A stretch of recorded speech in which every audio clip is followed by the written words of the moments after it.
So yesterday, the Honorable Finance Minister, Mr. Arun Jaitley, presented the 2018 budget. And am I happy about it? Not exactly, considering I'm from urban India. Anyway, let's get this started. So as you can see, there has been a massive push to rural India. I will get to that in some time. And aside from that, rural India also gets the benefit of the largest possible government issued insurance, which people are nicknaming as Modi Care, which is going to benefit 10 crore families. Each family could get a cover of rupees 5 lakh or more. The reason why this has been introduced is because in rural India, at least, you do not see the quality of healthcare being affordable. And what am I saying? Rural India, even in urban India, healthcare is not affordable. In general, healthcare is not affordable. But rural India gets this big push. Aside from that, the minimum support price is increased by 1.5 times. Minimum support price is the minimum price at which someone is supposed to buy agricultural commodities. That has increased by 1.5 times. Aside from that, 4 crore free power connections, self-explanatory. 8 crore free LPG connections, again self-explanatory. And rupees 500 crore for checking price volatility of onions and potatoes. Now this is also something that I found really interesting. They're calling it as Operation Green. If you look in the past, the prices of tomatoes have either tanked or they have shot up significantly. The same applies to onion prices and potato prices, who were once upwards of rupees 100, and this is done to keep inflation in check. Remember, these commodities have a pretty high weightage on the CPI and WPI indices, and this is one way to ensure that the price is kept under check. So what did urban India get? As you can see, the graphic on the screen there is a little joke among us Kannadigas to explain. We pretty much got nothing. So I'm not being cynical here, but I'm just stating fact. I had some high hopes, but in the morning I just had this, a bit of a spidey sense sort of vibe that said there would be no changes in income tax. I'd in fact put it up on Facebook as well, and it turned out to be true. There would be a standard deduction of rupees 40,000 that's been introduced for the personal income taxes. I am not sure what exactly 40,000 deduction, which is standard deduction, is called. So any chartered accountants who might be viewing this, do explain in the comment section what is the meaning of standard deduction. My forte with respect to taxes, my understanding of taxes isn't that good in general.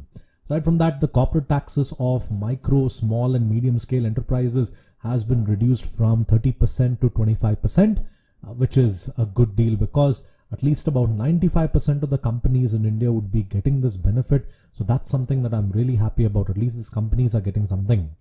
Aside from that, there is again bad news, reintroduction of long-term capital gains. So what happens is, if you're a day trader in Bombay Stock Exchange or National Stock Exchange, you buy and sell on a day-to-day basis, and the profit that you make on a day-to-day basis would be taxed under a category called as short-term capital gains. The short-term capital gains is taxed at 15%. But what the government did once upon a time is they said, in order to encourage more money to come into the stock markets, they said, keep this money for more than a year, keep your gains more than a year, don't sell your investments, keep it with you, and we won't tax you if it's more than a year. Now, this is going to be taxed if your gains are rupees 1 lakh or more. That is, let's say I had 1,000 shares of a company, I sold them and I made about 1,50,000. 1,50,000 will be considered my capital gains. That is the profit that I've made by selling these shares, and that will be taxed at 10%. So 1,50,000 minus 10%, that's about that is 10% of 1,50,000. That will be considered as taxes or long-term capital gains tax.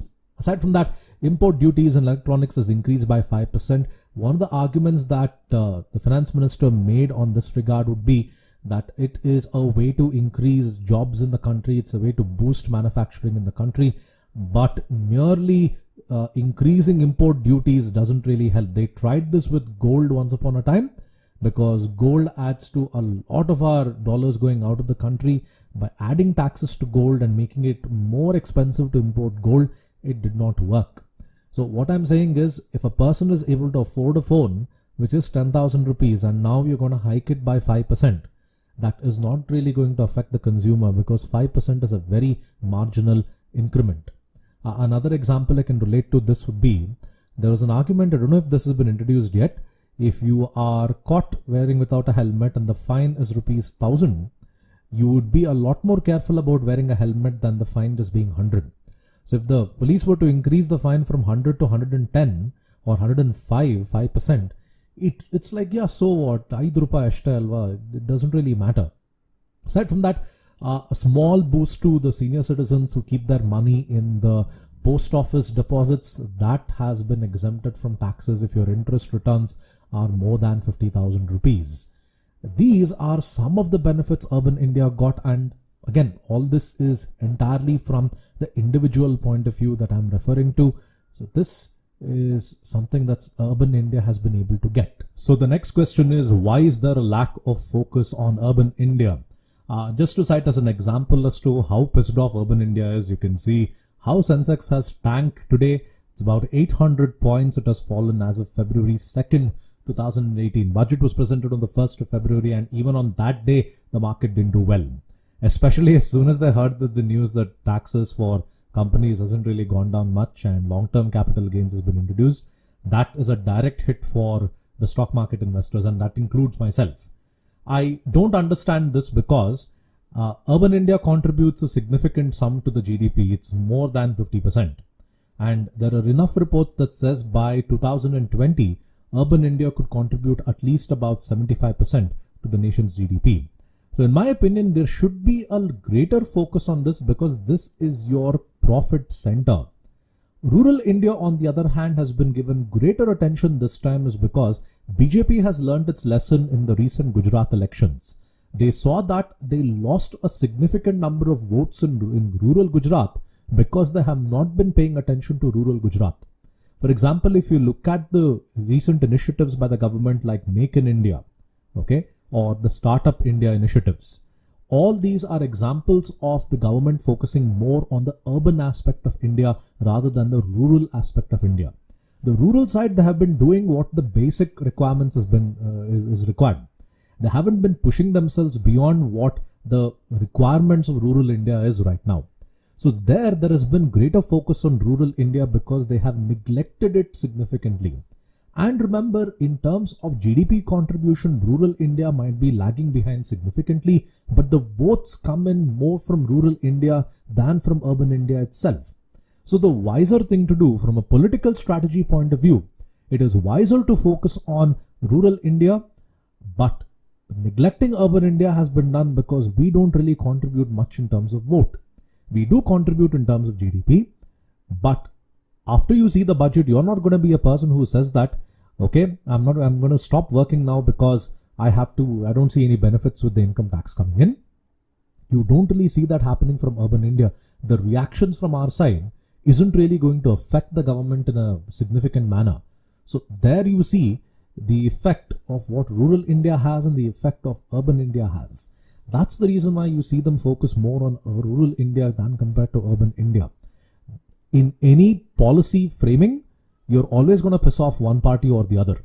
In fact, when GST was introduced, there were some who were very happy with it and some who were very pissed off with it. The budget is no different. So I'm unhappy because yes, my circumstance is making me stay in urban India, and I'm not really able to get a big chunk of the benefits of what the finance minister has given. With that said, thank you for watching this video. Have a nice day. Bye.